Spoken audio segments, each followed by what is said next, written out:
الحمد لله رب العالمين والصلاة والسلام على نبينا محمد صلی اللہ علیہ وسلم وعلى آلہ واصحابہ اجمعین ومن تبعهم بإحسان إلى یوم الدین۔ معزز سامعین اکرام، سیدنا عمر بن خطاب رضی اللہ تعالیٰ عنہ کی سیرت تسلسل کے ساتھ بیان ہو رہی ہے، اور ہم حضرت عمر فاروق رضی اللہ تعالیٰ عنہ کے ایمان قبول کرنے کے واقعات سماعت کر رہے ہیں۔ پیچھے حدیث آئی کہ نبی صلی اللہ علیہ وآلہ وسلم نے دعا فرمائی تھی، اللہم اعز الاسلام بحب هذین الرجلین الیک بأبی جہل او بعمر بن الخطاب وکان احبہما الیہ عمر، یعنی اللہ ابو جہل اور عمر بن خطاب میں سے جو تجھے زیادہ محبوب ہو اس کے ساتھ اسلام کو تقویت دے۔ ابن عمر رضی اللہ تعالیٰ عنہ کہتے ہیں ان دونوں میں سے آپ صلی اللہ علیہ وسلم کو زیادہ محبوب عمر رضی اللہ تعالیٰ عنہ تھے، اسی لیے اللہ تعالیٰ نے حضرت عمر بن خطاب رضی اللہ تعالیٰ عنہ کو ہدایت بخشی۔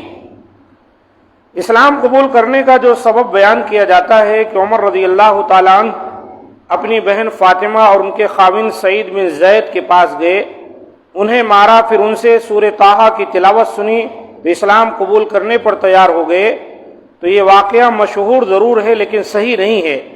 اور محدثین کے نزدیک پائے ثبوت کو نہیں پہنچ سکا۔ اس سلسلے میں ایک اور واقعہ مسند احمد میں روایت کیا گیا ہے کہ عمر بن خطاب رضی اللہ تعالیٰ عنہ نے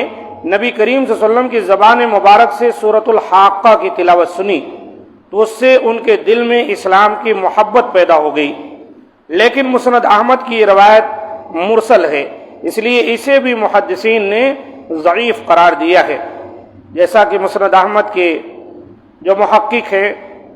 الارناؤط انہوں نے اسے ضعیف کہا ہے 107 نمبر پر۔ البتہ جو بات سب سے زیادہ صحیح معلوم ہوتی ہے وہ یہ ہے کہ ایک واقعہ ایسا پیش آیا جس کا آپ پر شدید اثر ہوا اور آپ اسلام قبول کرنے پر مجبور ہوئے، اور وہ واقعہ امام بخاری نے باب اسلام عمر بن خطاب رضی اللہ تعالیٰ عنہ میں ذکر کیا ہے، اور وہ واقعہ کچھ اس طرح ہے۔ ابن عمر رضی اللہ تعالیٰ عنہ بیان کرتے ہیں کہ میں نے اپنے والد عمر رضی اللہ تعالیٰ عنہ کو جب کبھی یہ کہتے ہوئے سنا کہ میرا خیال ہے کہ ایسے ہونے والا ہے تو وہ ویسے ہی ہو جاتا تھا۔ ایک مرتبہ عمر رضی اللہ تعالیٰ عنہ بیٹھے ہوئے تھے کہ ایک خوبصورت آدمی گزرا، تو عمر رضی اللہ تعالیٰ عنہ کہنے لگے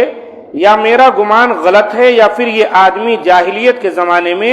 کاہن ہوا ہے یا کافر ہے، اسے میرے پاس لاؤ۔ چنانچہ اسے بلایا گیا تو انہوں نے اسے یہی بات کہی۔ اس نے کہا میں نے آج کے دن جیسا دن کبھی نہیں دیکھا کہ جس میں ایک مسلمان آدمی کا استقبال کیا گیا ہے۔ عمر رضی اللہ تعالیٰ نے کہا تم مجھے ضرور بتاؤ۔ اس نے کہا میں زمانے جاہلیت میں ان کا کاہن ہوتا تھا۔ تو عمر رضی اللہ تعالیٰ نے کہا تمہاری جنی، جن کی مؤنث یعنی شیطان کی شیطاننی یا جن اس کی جو مؤنث ہے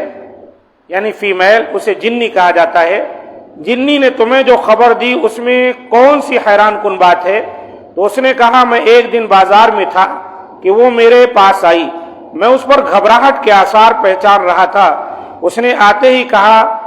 آپ جنوں کے اوندھا ہونے کے بعد ان کی ناکامی اور نا امیدی نہیں دیکھتے؟ اب بستیوں میں ان کی آمد و رفت نہیں ہوگی بلکہ اب وہ اونٹنیوں وغیرہ کے ساتھ جنگل میں ہی رہیں گے۔ اس کی اس بات میں اشارہ تھا کہ ایک نبی آ چکا ہے جس کی وجہ سے اب شیطان جنوں کی آمد و رفت بہت ہی محدود ہو گئی ہے۔ تو عمر رضی اللہ تعالیٰ نے کہا اس نے سچ کہا ہے۔ پھر انہوں نے اپنا واقعہ سناتے ہوئے کہا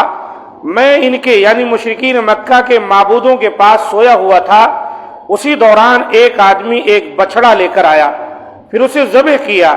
اچانک ایک چیخ آئی، وہ اتنی شدید تھی کہ میں نے اس سے زیادہ سخت چیخ کبھی نہیں سنی۔ اس نے کہا یا جلیح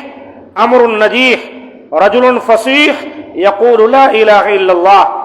اے چست و چالاک آدمی، ایک معاملہ کامیابی کا ظاہر ہوا ہے،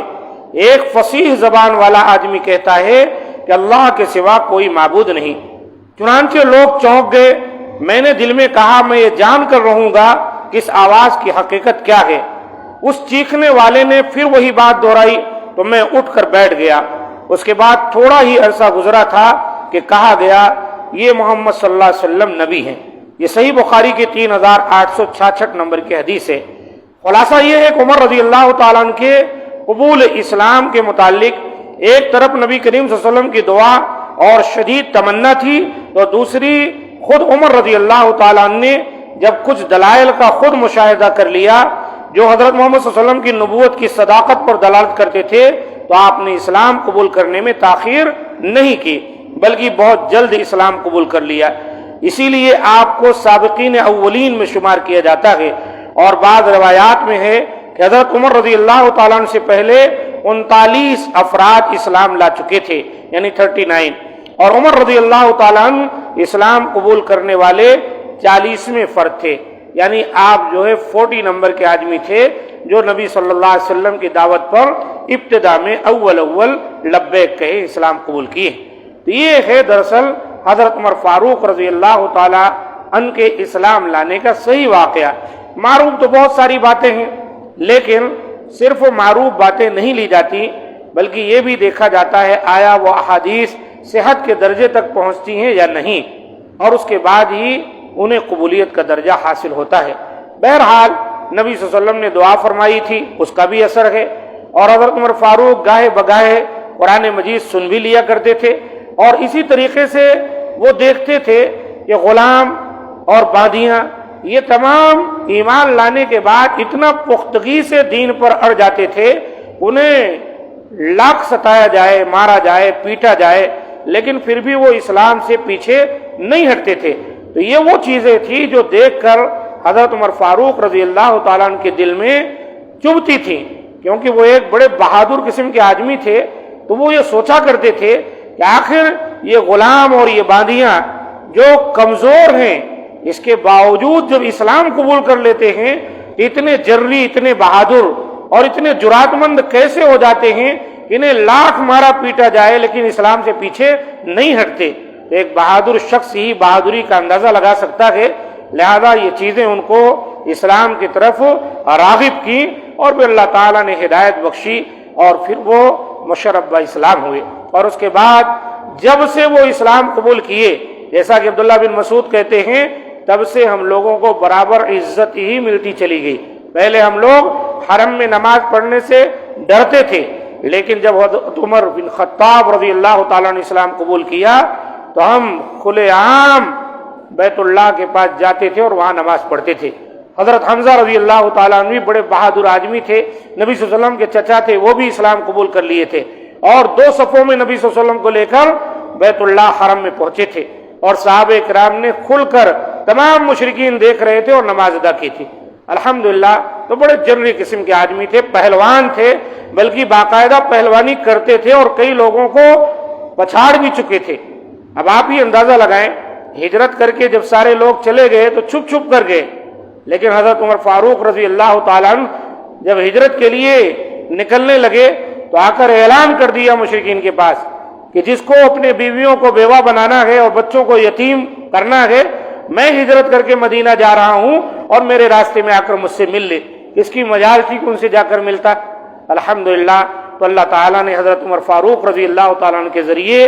اسلام کو عزت بخشی، اور انہیں بھی اللہ تعالیٰ نے اسلام کے ذریعے عزت دی، اور انہوں نے بہت ساری الحمدللہ ایسی حکمت عملی اختیار کی دین اسلام کے لیے کہ جس کا آج بھی فائدہ مسلمان اور دیگر غیر مسلمین بھی اٹھاتے ہیں۔ اللہ تعالیٰ ہم تمام کو ان باتوں کو سمجھ کر اور پھر سے دین اسلام کو سربلند کرنے کی توفیق دے، اور سیرت جو ہمارے اصحاب کی ہے، نبی صلی اللہ علیہ وسلم کی ہے، ان کو اللہ تعالیٰ ہمیں پڑھنے اور اس سے کچھ سیکھنے کی توفیق دے کہ دراصل یہی ہمارے لیے معیار ہے۔ ھذا ما عندی، سبحان ربک رب العزۃ عما یصفون وسلام علی المرسلین والحمد للہ رب العالمین۔